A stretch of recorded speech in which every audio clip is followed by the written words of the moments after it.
पौधे को अच्छे से शिफ्ट कर दिया है और मिट्टी वहाँ तक रखा है जहाँ तक ये पॉली बैग में था। कभी भी जो ज़मीन के ऊपर मिट्टी जहाँ तक रहता है, मिट्टी रहता है पौधे में, चाहे पॉली बैग में लगा हो या किसी भी पॉट में लगा हो, उसको जब आप चेंज करते हैं तो वही लेवल रखिएगा। यहाँ वो पुराना लेवल है, उतना ही रखा हूँ मैंने। अब इसको क्या करेंगे, पूरी अच्छी तरह से पानी से भर देंगे। मैं यहाँ थोड़ी सी ह्यूमिक एसिड इसमें डाल रहा हूँ पानी में, हल्का सा। इसकी रोड जो है ये जल्दी ये जो है मिट्टी से पोषण लेना शुरू करेगा और पौधे को मरने नहीं देगा। तो अब इस पानी से पूरी तरह से इसको भर दीजिए ताकि हल्की हल्की जो पानी जो है कम से कम नीचे से ड्रेन आउट होने लगे। और उसके बाद क्या करेंगे, इसको हम ऐसे जगह में शिफ्ट करेंगे जहाँ सेमी शेड हो, धूप नहीं लगे, इसको पत्तियों को भी धूप नहीं लगना चाहिए। ऐसे जगह पे रखेंगे 4 से 5 दिन तक। उसके बाद हम धीरे धीरे सेमी शेड में लाएंगे, थोड़ा सा ब्राइट लाइट में लाएंगे और उसके बाद हम फुल सनलाइट में रखेंगे। तो देखिए कि इस तरह से आपके रिपोर्ट करने से आपके पौधे बिल्कुल एक भी पौधा आपका ख़राब नहीं होगा और बहुत ही जल्दी फ्रूटिंग देने लगता है। पौधे की ग्रोथ बहुत अच्छी होती है। नमस्कार दोस्तों, मानसून सत्र जो है ये ख़त्म हो चुका है। अभी विंटर सीजन स्टार्ट होगा। आपके पास सितंबर महीना अभी शेष है। इसमें बहुत सारे vegetable, flower plant, fruit plant आप अपने घर पे लगा सकते हैं। तो आज मैं आप लोगों के साथ शेयर करूंगा कि एक अच्छे फ्रूट प्लांट लगाने के लिए हमें ग्रो बैग या जो भी कंटेनर हम यूज़ करेंगे उसकी साइज़ क्या होना चाहिए, पौधे के साइज़ के हिसाब से। उसमें सॉइल मिक्सर किस तरह से बनाएंगे कि जो सॉइल है हमारी वेल ड्रेन हो और माइक्रो न्यूट्रिशंस से भरपूर हो, सारे पोषक तत्व उसे मिले ताकि उसकी ग्रोथ जो है वो अच्छा हो।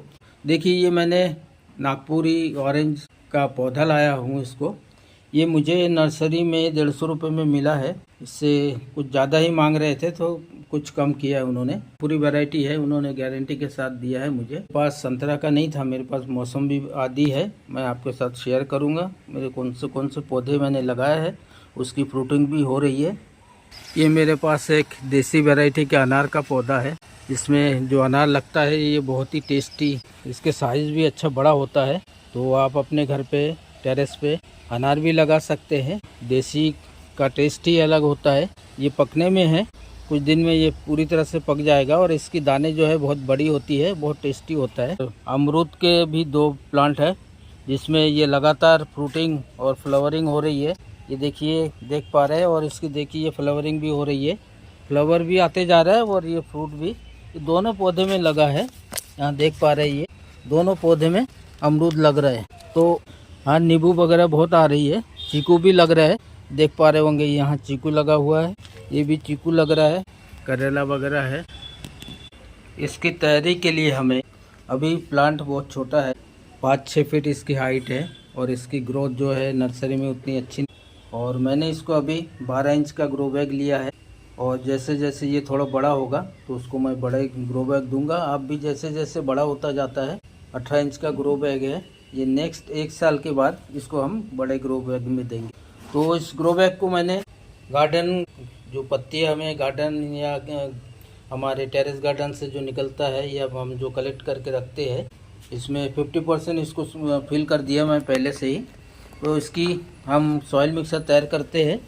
और देखिए, सॉइल कभी भी आप ले तो इस तरह से भुरभुरा सॉइल होना चाहिए हमेशा। सॉइल भुरभुरा सॉइल में जो प्लांट है, जो आप रिपोर्ट करते हैं शुरू में पौधे को, वो उसकी ग्रोथ बहुत अच्छी होती है। इस तरह से सॉइल होगी और इसमें अगर आप फर्टिलाइज़र डालते हैं तो इसमें जो पौधे हैं बहुत जल्दी ग्रोथ करता है, फल देने लगता है। और मैं इस तरह से बैग में भर के रखता हूँ और सुखा के रखता हूँ उसको, मिट्टी को। तो इसके लिए हमने कुछ सामान लिया है, यहाँ देख पा रहे हैं आप। यहाँ मैंने जो लिया है इसमें गार्डन सॉइल, जो मैं 50% ले रहा हूँ। अगर आप कम भी लेना चाहे और आपके पास और भी कुछ चीज़ें हैं तो आप उसका यूज़ कर सकते हैं। 50% गार्डन सॉइल और उसके साथ मैं ले रहा हूँ 30% ले रहा हूँ। अब काउडंग कंपोस्ट भी हो, आप 30 से 40% जितना, अगर आधा भी आप गार्डन सॉइल और काउडंग मैन्यूअर गोबर की खाद जो इस्तेमाल करते हैं तो आपके पौधे की ग्रोथ बहुत अच्छी होती है।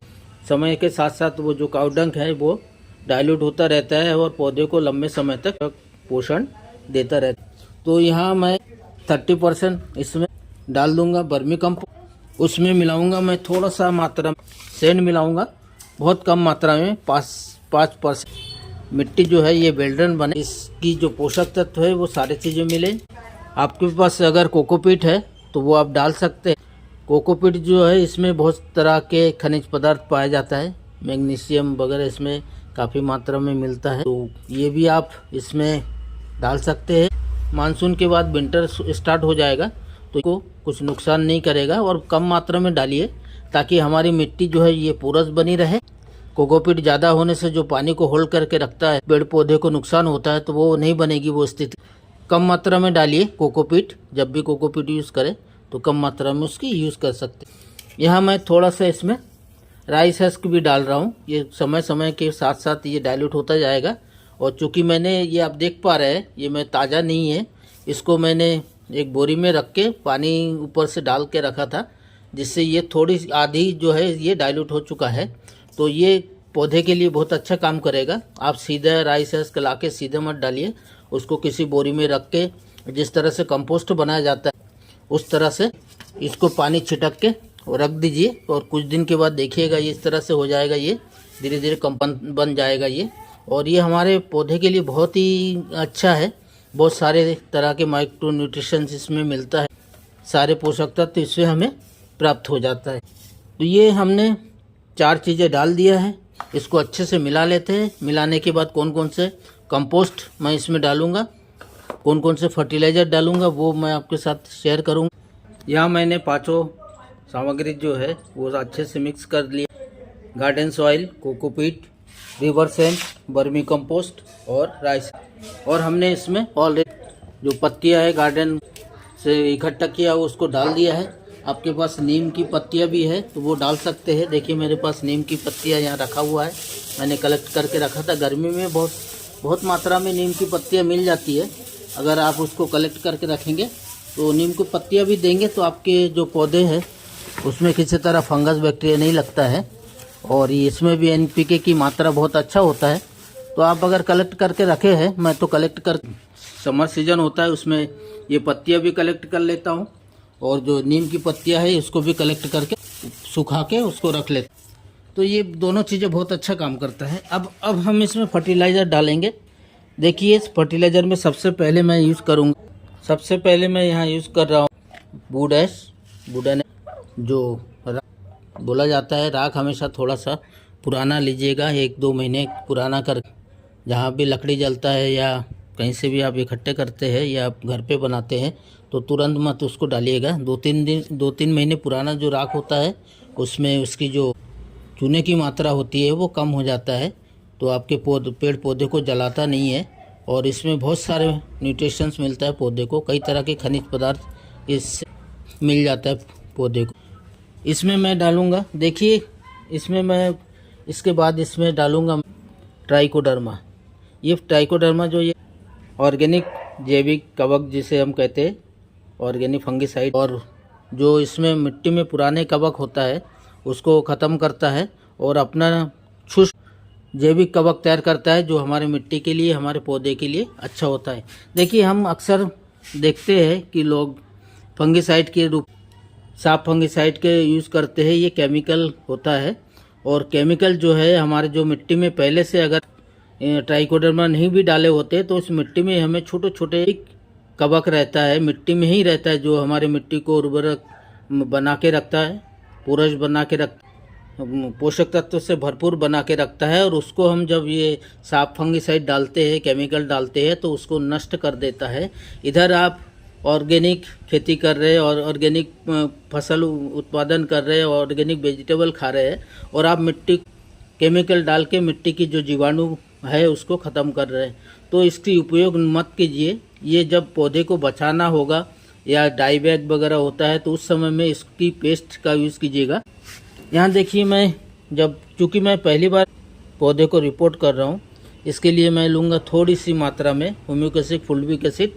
ये क्या करता है, आपके जो जड़ है उसको बढ़ने में बहुत मदद करता है, ये रूट हार्मोन्स का काम करता है, और जो आपकी जड़ है उसको वो ताकत देता है कि वो मिट्टी से अपना पोषण अच्छे से ले पाए। तो आप जब भी रिपोर्ट करें पहली बार तो उसमें आप बिल्कुल फुल्विक एसिड, ह्यूमिक एसिड का यूज़ ज़रूर कीजिएगा, ट्राइकोडर्मा का यूज़ कीजिएगा। यहाँ मैं सेफ्टी के लिए थोड़ा सा नीम खली का यूज़ कर रहा हूँ। नीम खली में भी बहुत सारे पोषक तत्व मिलता है पौधे को। एनपीके का बहुत अच्छा स्रोत है, नाइट्रोजन बहुत अच्छा मिलता है पौधे। आप एक चीज़ और बोलना चाहूँगा, आप बरसात के जो पानी उसको भी इकट्ठा करके रखिएगा, ताकि उसमें जो पानी में जब आप डालेंगे अपने पौधे को बरसात की पानी, तो उसमें नाइट्रोजन की मात्रा बहुत अच्छी होती है। तो आधा बरसात की पानी और आधा आपकी घर के पानी इसको मिला के पौधे में डालेंगे तो देखिएगा पौधे की ग्रोथ बहुत अच्छा होता है, पत्तियों में अच्छा चमक आता है, पौधे बढ़ता जल्दी है। हाँ, अगर वो फ्लावर आ रहा हो या फ्रूटिंग हो रही हो तो तब उस समय नाइट्रोजन मत डालिएगा। यहाँ मैं डाल रहा हूँ थोड़ा सा मात्रा में, मेरे पास बोन मील है और फिश का जो चूरा है वो भी है, तो मैं यहाँ पे बोन मील डाल रहा हूँ। इसमें फास्फोरस की मात्रा बहुत ज़्यादा होती है, पोटेशियम कैल्शियम भी मिलता है, पौधे की ग्रोथ के लिए अच्छा होता है। अगर आप ये डालना नहीं चाहे तो आप उसकी ये रॉक फास्फेट होती है, इसकी भी यूज़ कर सकते हैं। इसमें भी फास्फोरस की मात्रा बहुत अच्छा मिलता है पौधों को। तो ये इस कलर की आती है, आप देख लीजिएगा जब भी रॉक फास्फेट लाए तो ये डाल सकते हैं। कैल्शियम पाउडर भी डाल सकते हैं, लेकिन जब आपके पौधे में फ्रूटिंग हो रहा हो या फ्लावरिंग होने की स्थिति में है उस समय आप डालेंगे तो बहुत अच्छा काम करता है। यहाँ मैं ले रहा हूँ थोड़ा सा एप्सम साल्ट। एप्सम साल्ट जो है नए पौधे को शौक से बचाता है, क्योंकि जब पौधे हम लाते हैं नर्सरी से तो हमारे घर के जो वातावरण है वो अलग होता है, तो उससे भी बचाता है। साथ ही साथ ये रूट को भी अच्छा सहारा देता है और पत्तियाँ वगैरह जो होता है इसकी ये भी अच्छा ग्रीन करता है। तो हम यहाँ थोड़ी सी मात्रा एप्सम साल्ट मिला रहे हैं, बस इतने सारे चीज़ मिलाएंगे। और ऐसे जब आपको लगेगा कि आपके पौधे में फ्रूटिंग आने वाली है, थोड़ी थोड़ी कलियाँ दिखेगी, तो उस समय आप ज़रूर ये करना। उस समय अगर आप ये मिलाते बोन मिल तो बोन मिल डाल देना, वर्मी कंपोस्ट के साथ रॉक फास्फेट हो तो ये डाल देना, और साथ में ही आपके पास कैल्शियम पाउडर हो तो वो डाल देना। कैल्शियम पाउडर नहीं हो तो आप ये जो अंडे के जो बारीक चीज़ें ये है बारीक करके पीस के डालना, तोड़ के हाथ से तोड़ के मत डालिएगा। थोड़ा सा पोटाश डाल दीजिएगा, पोटाश इसी कलर में आता है, ऑरेंज कलर में, और ये ऑर्गेनिक भी दुकानों पे मिलने लगा है। और कुछ दिन के बाद आप चाहे तो जैसे विंटर स्टार्ट होगा सरसों की खली को आप लिक्विड फर्टिलाइज़र बना के डाल सकते हैं। पौधे की जब रिपोर्ट करेंगे तब भी एक आध चम्मच उसमें डाल सकते हैं। इसमें फंगस जल्दी लगता है। जितने भी फर्टिलाइज़र है उसमें सरसों की खली में या जो मूंगफली की खली है मेरे पास वो भी रखा हुआ है, तो इसमें थोड़ा सा फंगस जल्दी लगता है। तो अभी नमी है, मौसम में नमी बनी हुई है, मिट्टी में नमी बनी रहती है, तो अभी अगर ना करें कुछ दिन बाद यूज़ करेंगे तो बहुत अच्छा होगा। तो ये हमारी मिट्टी बनके तैयार हो गई है, हम इसमें अब डाल देते हैं और पौधे को रिपोर्ट कर देते हैं। एक बार और अच्छे से मिक्स कर लिया, पहले एक बार मिक्स कर लिए थे और दूसरी बार हमने फर्टिलाइज़र डालने के बाद बहुत अच्छे तरह से मिक्स कर दिया। दूसरी बार बहुत अच्छे से मिक्स करना चाहिए ताकि ये जो फर्टिलाइज़र है सारे जगह बराबर मिले। हमने जो फंगिसाइड वगैरह डाला है वो सारे जगह बराबर इसमें मिल जाए, इसलिए जब भी अब फर्टिलाइज़र वगैरह डालते हैं तो उसके बाद अब बहुत अच्छी तरह से मिक्स कीजिएगा। चलिए हम इसको फिल कर लेते हैं, इसको भर लेते हैं। थोड़ा सा पोर्शन मैं खाली रखूँगा, बाकी मैं भर दूँगा, क्योंकि ये जो गार्डन लीफ है, पत्तियाँ है, धीरे धीरे डाइल्यूट होता जाएगा और नीचे बैठता जाएगा, इसलिए मैं ग्रो बैग को जो है 2 इंच ज़्यादा ही भरूँगा, ताकि जो धीरे धीरे जब डाइल्यूट होगी तो 2 इंच नीचे चला जाएगा। मैं इसको भर लेता हूँ, फिर प्लांट को इसमें शिफ्ट करके। देखिए जो मिट्टी बना है आप देख पा रहे हैं, ये बेल्डन बहुत ही बेल्डन मिट्टी है, और हमने जो फर्टिलाइज़र दिया है ऑर्गेनिक फर्टिलाइज़र, वो सारे फर्टिलाइज़र में ये जो पौधे को 17 तरह की माइक्रो न्यूट्रिशन की आवश्यकता होती है, वो सारे न्यूट्रिशन वो पौधे को मिलेगा। इस तरह से मिट्टी तैयार हुआ है। तो इस तरह से आप भी मिट्टी तैयार करेंगे तो आपकी पौधे की ग्रोथ आप देखिएगा बहुत ही अच्छा होता है, फ्रूटिंग बहुत जल्दी होती है।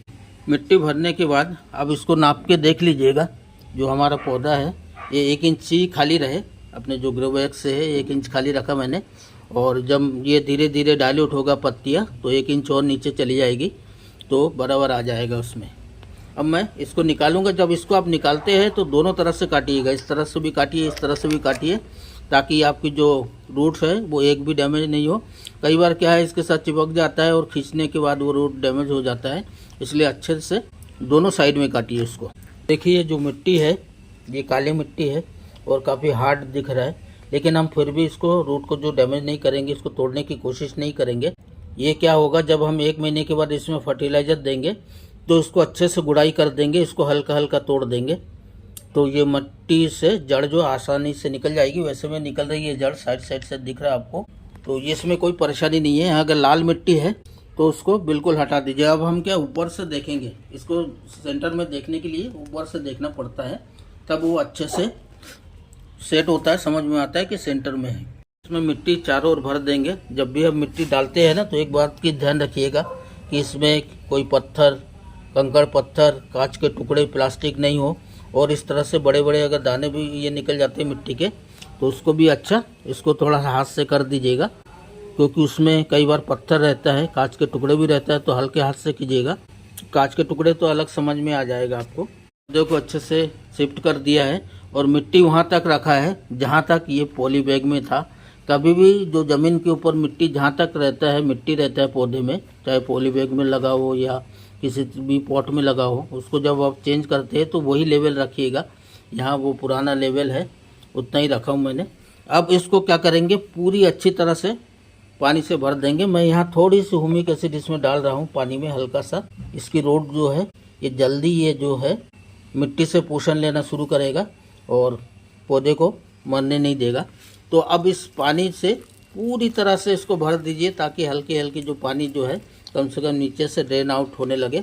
और उसके बाद क्या करेंगे, इसको हम ऐसे जगह में शिफ्ट करेंगे जहाँ सेमी शेड हो, धूप नहीं लगे, इसको पत्तियों को भी धूप नहीं लगना चाहिए। ऐसे जगह पे रखेंगे 4 से 5 दिन तक। उसके बाद हम धीरे धीरे सेमी शेड में लाएंगे, थोड़ा सा ब्राइट लाइट में लाएंगे और उसके बाद हम फुल सनलाइट में रखेंगे। तो देखिए कि इस तरह से आपके रिपोर्ट करने से आपके पौधे बिल्कुल एक भी पौधा आपका ख़राब नहीं होगा और बहुत ही जल्दी फ्रूटिंग देने लगता है। पौधे की ग्रोथ बहुत अच्छी होती है।